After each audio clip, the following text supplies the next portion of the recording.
This episode is brought to you by Voco Hotels by IHG, where you should prepare to be charmed. From Chicago to Myrtle Beach to Saranac Lake, each Voco in the U.S. has its own local flavor and unique detail. Our hosts welcome you with little extras, and you'll find rooms for catching up on me time and full-service bars and restaurants that are perfect for us time. Come on in and live the Voco life and book your next stay at VocoHotels.com. VOCO Hotels.com.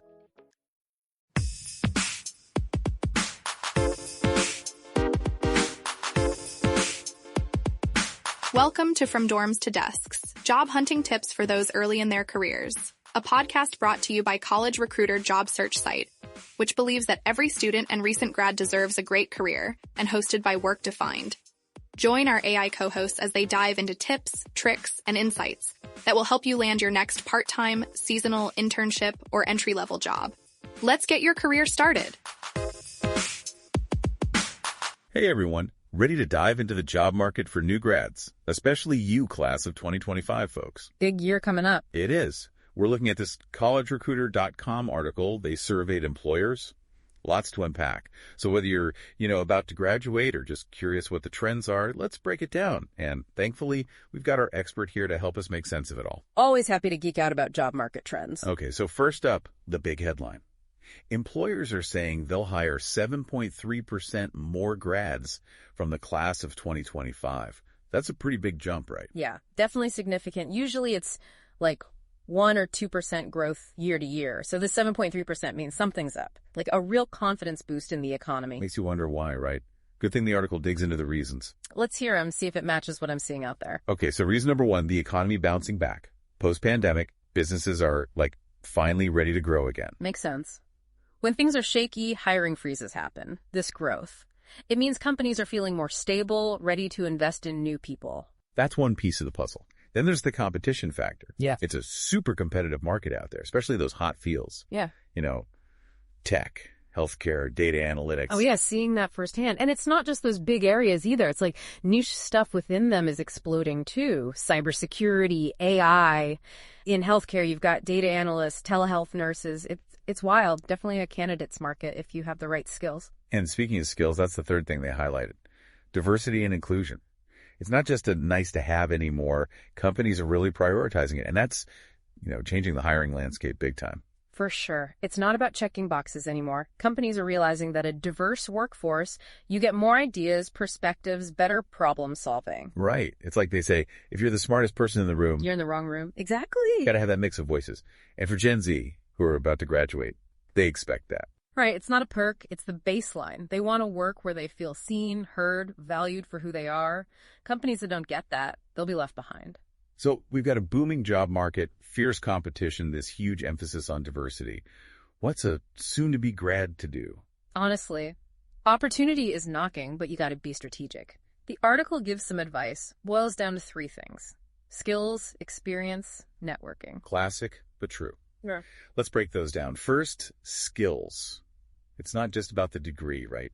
What are some specifics you see employers wanting, beyond the basics? Yeah, the degree gets your foot in the door, but the skills, that's what makes you stand out. And it's not just technical ones, though those are important. It's the soft skills, communication, critical thinking, problem solving. So, if you were hiring, what would be at the top of your list? Ooh, tough one. It's a combo, but if I had to pick. Adaptability. World's changing so fast, especially in those hot fields. Being able to learn quick, be flexible, that's gold. Adaptability. Okay. Noted. What about experience? Everyone says internships. But why is that so crucial? Isn't a degree enough? Look, it's more than checking a box. Experience shows an employer you can actually APPY what you learned, your work ethic, how you collaborate, tackle problems. It gives them a preview of you actually working, not just studying. Gotcha. So experience is key. Then there's the dreaded networking. Everyone says it's important, but how do students do it effectively? It's not about business cards. It's about building actual relationships.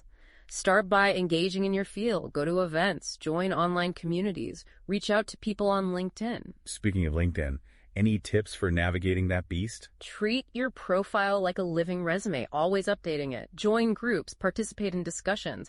Don't be afraid to reach out to people. but personalize it, offer value, don't just ask for stuff. Solid advice.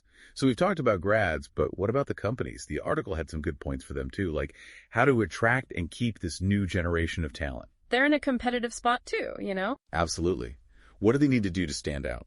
First off, create inclusive and supportive work environments. Gen Z won't settle for less. They're not just looking for a job, they want a place where they can be themselves, feel valued, belong. It's got to be deeper than ping pong tables and free snacks, right? Way deeper. It's the culture, valuing diversity, making space for everyone to thrive. That includes psychological safety, feeling like you can speak up, share ideas, even mess up without being punished. Gen Z wants to learn and grow without feeling stifled. Makes sense. Yeah. You want to be creative, take risks, and feel safe doing it. And of course, we can't forget the money part.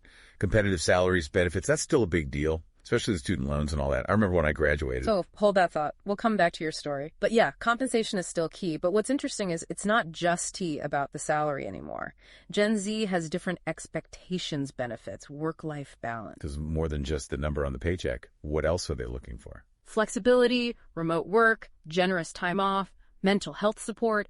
These things are becoming more and more important. This generation, they value flexibility, autonomy.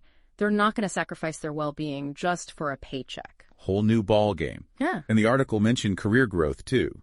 Gen Z wants to know there's a path forward, right? Absolutely. They're ambitious, eager to learn. Companies need to provide clear paths for advancement, mentorship, training, keep them engaged. Show them they're building a career, not just filling a role. Sounds like both grads and employers have some work to do in this job market. It's definitely dynamic, that's for sure. So we've covered a lot. The optimistic outlook for 2025 grads, the reasons behind this hiring surge, what graduates and employers should be focusing on. Before we move on, though, I wanted to hear that story you mentioned about graduating. Oh, right. Well, when I graduated, things were so different. The internet was barely a thing. Most of my job searching involved sending out physical resumes and making cold calls. I landed my first job through a career fair at my university, completely by chance. It's amazing how much has changed in just a few decades. Wow, that does sound like a different world. I can't even imagine applying for jobs without the internet. Yeah. But even though the methods have changed, I bet some of the core challenges are the same, right? Like figuring out what you want to do and then actually landing that first job. Absolutely. The feeling of uncertainty, the competition, the pressure to succeed, those are timeless. And let's not forget the importance of standing out from the crowd, which is probably even harder now with so many qualified candidates vying for the same positions. It's definitely a whole new level of competition. So what can grads do to make sure they're not just another resume in the pile? I think it goes back to what we talked about earlier, showcasing those unique skills and experiences, highlighting your passion, and demonstrating your willingness to learn and grow. Employers are looking for someone who not only has the right qualifications, but also fits their company culture and brings a fresh perspective. It's not just about filling a slot. It's about finding the right fit. So speaking of fit, this article will focus specifically on the class of 2025. But I'm curious about how these trends might apply to other industries or even experienced professionals.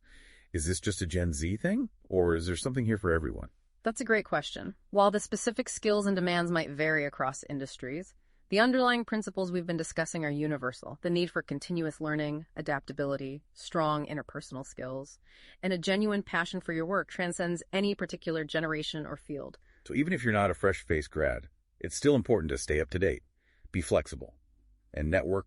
Absolutely. The world of work is constantly evolving. Technologies change, industries shift, and new roles emerge all the time, regardless of your experience level. The ability to adapt, learn new things, and connect with others is crucial for staying relevant and thriving in your career. It's like that saying, the only constant is change, and maybe the need for a good cup of coffee to get through it all. Maybe that too.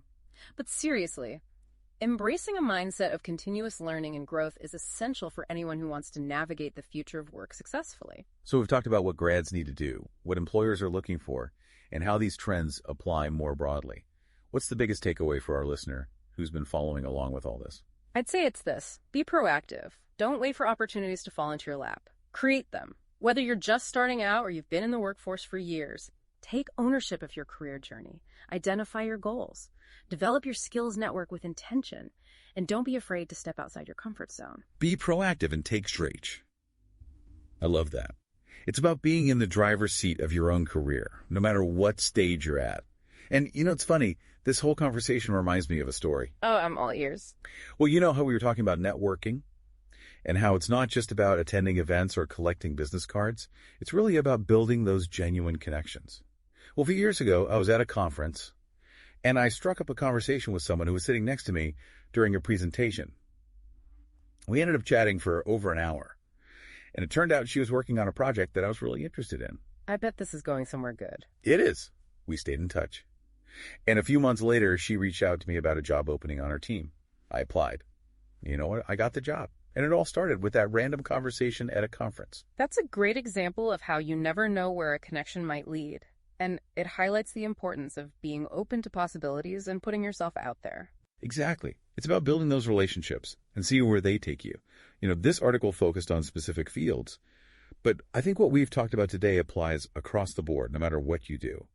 Being adaptable, continuously learning, and building those connections is key. It's not just about landing the job. It's about building a fulfilling and sustainable career. Couldn't have said it better myself. So we've covered a lot of ground, shared some stories, and hopefully given our listeners some solid takeaways. Before we wrap up, is there anything else you want to leave our listener with? Any final words of wisdom for navigating this ever-changing job market? I'd say this.